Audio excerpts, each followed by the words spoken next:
All right, opening statement. We just did not perform down here the way at this tournament that we wanted to. It wasn't like there was an expectation. I wanted to see what it was going to be like in a tournament atmosphere, quick turnaround on some of these things, against good teams. There are good teams in here. College of Charleston is a good team. We didn't play them, but people don't know that. Played them last year. They have a good team. Davidson has a tremendous amount of history in the NCAA tournament. Colorado State, really good team last year. Furman always believes that they're going to win. They've been at the top of their league for the last 5, 6, 7 years anyway.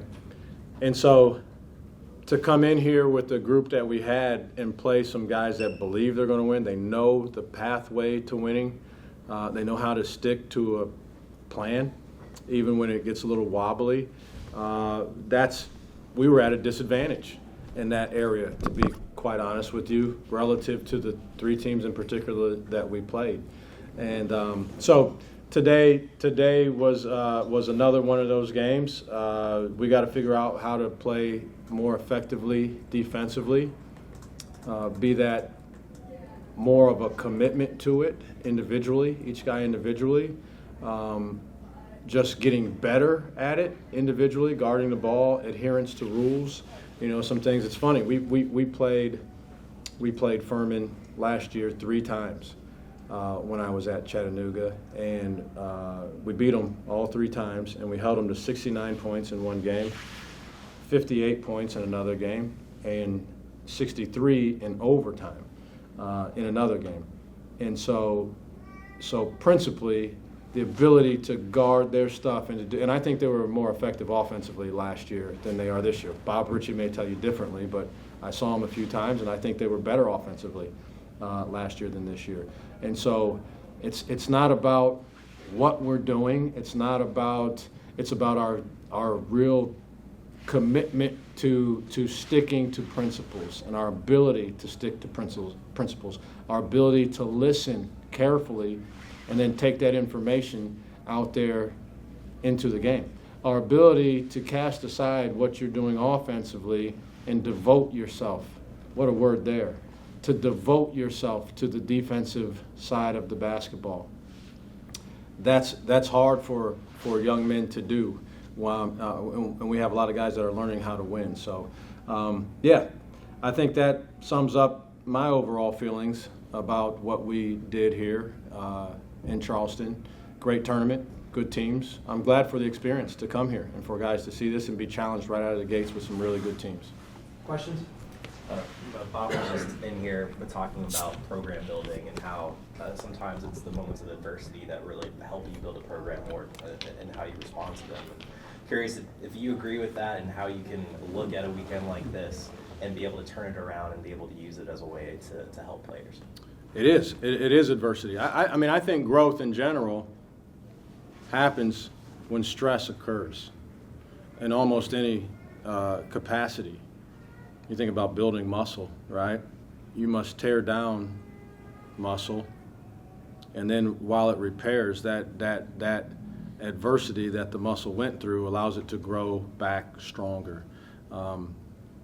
So I certainly agree with that aspect of it. This, of course, was an adverse set of circumstances for our guys. Not only the fact that you lost 3 games here and didn't play as well as you wanted to, but we got injuries that are still out there. And so it will be a test to see where we go. I think attitude is also what allows growth to take place. I think you have to have the mindset of growth. You know, I probably need to lose 25 pounds, and if I don't look in the mirror and acknowledge that, it's going to be hard for me to do the things that will allow me to lose 25 pounds. So I think that mindset is what you have to do. So we'll see where it goes from here for those guys. It's challenging because, again, when they feel good, they work harder naturally. And so to have had some failures in the short term, does that prevent you from getting to where you need to get to in the long term? And that's a big part of why it's hard to build a program. It's not easy. to build a program. That's okay. You have to be patient. I'm a patient guy. You have to be demanding. You have to have standards that must be met on a regular basis. And those standards aren't winning and losing. There are a lot of things that determine ultimately what will allow you to win and lose, and we're still working on getting some of those things together on a consistent basis. Well, you mentioned this team learning how to win. What goes into that, and is it just staying the course and trying to get these wins when you do? The big part of it is staying the course. I say it in a lot of different ways. Determination, not easily discouraged. I talk about that all the time. Don't be easily discouraged from anything, from making a catch on a wing to staying in front of the ball. Don't be easily discouraged. And so that is the biggest part of learning how to win, I think. And then also real true belief in how what you're doing impacts it, right? Because I've seen it and I've done it, preferably done it, right? Just seeing it oftentimes isn't enough because I've shown it.